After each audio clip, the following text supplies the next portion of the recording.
Assalamualaikum teman-teman. Today aku mau ke perpustakaan buat balikin buku sama mau minjem buku lagi. Aku udah siap-siap dari tadi, sekarang tinggal pergi. Ini jalan yang aku lalui setiap hari penuh dengan kerikil. Aku nggak videoin dari awal. Ini aku udah di jalan utama menuju perpus yang diseberangi dengan 4 fakultas. Ini aku udah sampai di depan perpus, langsung aja masuk ke dalam. Setiap masuk harus lapor dulu ke sini. Caranya tuh gampang banget.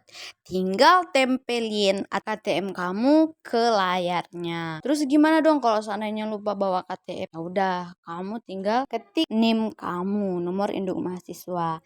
Nah, karena aku mau ngembaliin buku, jadi kita ke tempat pengembalian buku dulu, baru boleh minjem buku. Habis aku ngembaliin buku, jadi ini tulis manual lagi absennya. Nanti kalau nggak nulis itu bakal diberhentiin loh sama bapaknya. Nah, sekarang aku lagi ngeluarin barang-barang yang perlu dibawa ke atas. Karena kalau ke lantai 2 itu ya nggak boleh bawa tas, binder. Oh iya, makanan juga nggak boleh dibawa loh. Baru deh letakin tas kamu ke tempat penyimpanan tas. Udah gitu baru kita langsung cus naik ke lantai 2. Ini dia suasana di lantai 2. Itu tuh tempat buku yang nggak boleh dipinjem. Jadi kalau kamu mau baca ya baca di tempat. Terus yang di atas itu lantai 3 ya guys. Lanjut ke tempat buku.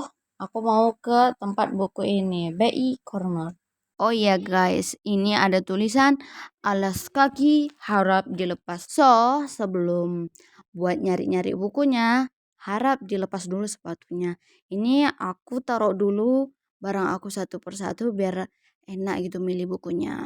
Nah, ini aku udah dapat satu yang terakhir kali aku baca. Terus aku mau cari yang satu lagi. Oh iya, judul buku yang aku cari itu yang pertama The Power of Kepepet sama To See the Unseen. Apa sih isi dari kedua buku ini? Buku yang pertama itu bercerita tentang bagaimana seharusnya kamu memulai bisnis dan motivasi-motivasi agar kamu segera berbisnis.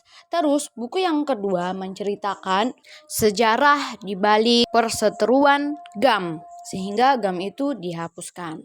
Udah cukup bacanya, sekarang kita beberes untuk pindah ke tempat yang lain.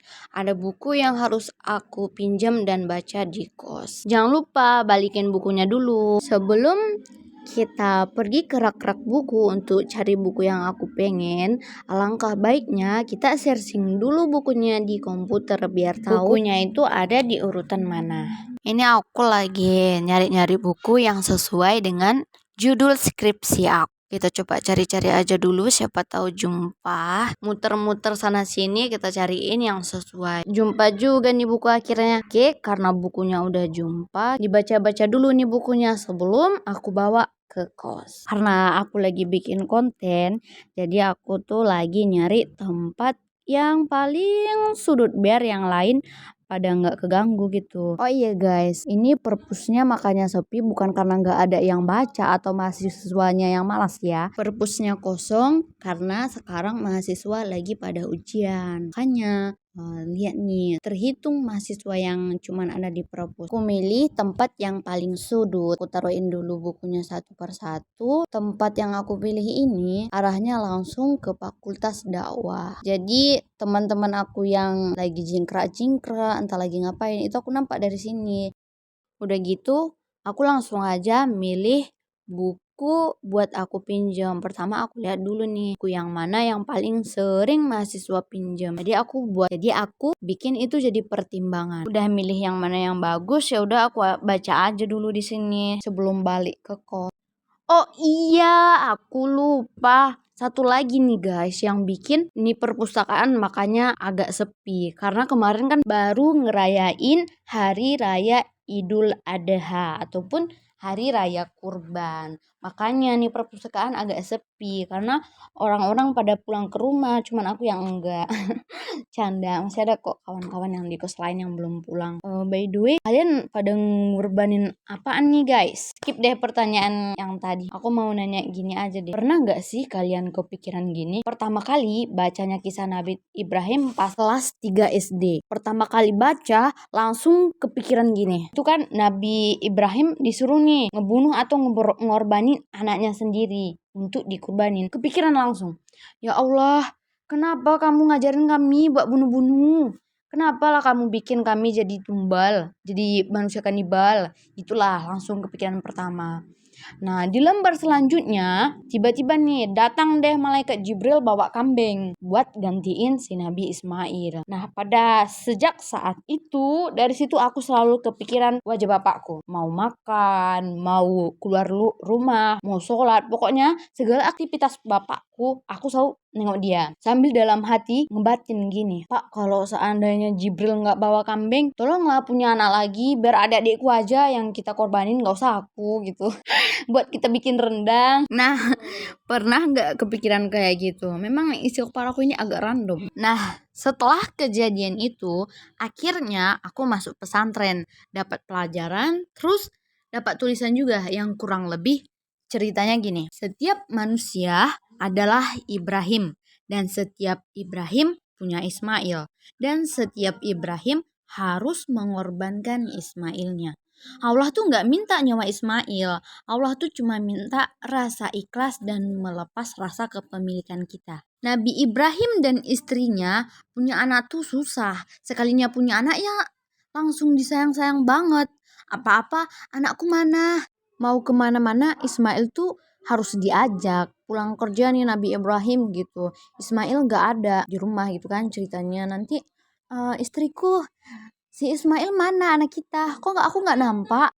Nah, dicari ini si Ismail kemana-mana. Nanti kalau udah jumpa Ismail, cium papi dulu gitu. Ya wajar lah, anak yang ditunggu-tunggu dari sekian lamanya akhirnya dilahirkan ke muka bumi ini. Gimana sayangnya coba orang tuanya. Setelah itu Allah tuh menguji Nabi Ibrahim dengan cara untuk mengorbankan anaknya sendiri. Siapa yang gak sedih coba? Bayangin aja kalau seandainya ini masih berlaku. Barang pasti setiap orang tua bakal menghususin satu anaknya untuk dikorbankan. Dan tuh anak pasti gak bakalan disayang. Terus Rin, kenapa gak jadi? Gak jadi bukan karena Allah tiba-tiba bosan terus mau main dibatalin aja gitu. Disensel aja kata Allah. Enggak, bukan. Allah sudah melihat keikhlasan pada hati kedua nabi ini. Allah mengingatkan Ibrahim bahwa segala apapun di dunia ini termasuk anakmu adalah milikku. Makanya gak jadi. Berkurban mengajarkan kita untuk mengingat bahwa apa yang ada di langit dan di bumi sekalipun itu hartamu, itu semua adalah milik Allah. Lepaskanlah rasa kepemilikan dan menganggap semua itu adalah milik Allah. Nggak kerasa aja udah jam 12. Akhirnya aku milih beres-beres saja karena perpustakaan mau tutup. Jadi aku milih buat pulang. Sini aku udah ambil buku yang mau aku pinjam, udah aku tulis juga namanya. Sekarang aku mau ke tempat peminjaman buku. Nah, di sini kasih bukunya sama kasih KTM-nya. Oh iya, kalau seandainya kita lupa pernah minjem buku atau enggak, kita tuh bisa loh buka websitenya. Nanti kita masukkan NIM-nya, di situ ada nama kita sebagai mahasiswa yang sedang meminjam buku, kapan tanggalnya harus dikembalikan, terus kamu tuh denda atau enggak karena kelamaan membalikan buku. Sekarang aku lagi turun ke lantai 1. Ada kaca. Selfie dulu ah. Kurang lebih gini nih pemandangan lantai 1. Di lantai 1 juga ada buku-buku, tapi buku-bukunya itu nggak boleh dipinjam.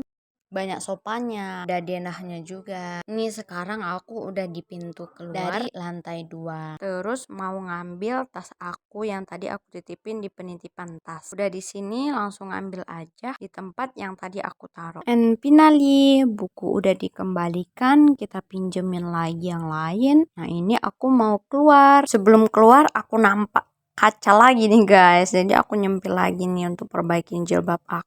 Untung aja jilbabnya nggak ribet amat. Kira-kira udah rapi, langsung aja cus kita pulang.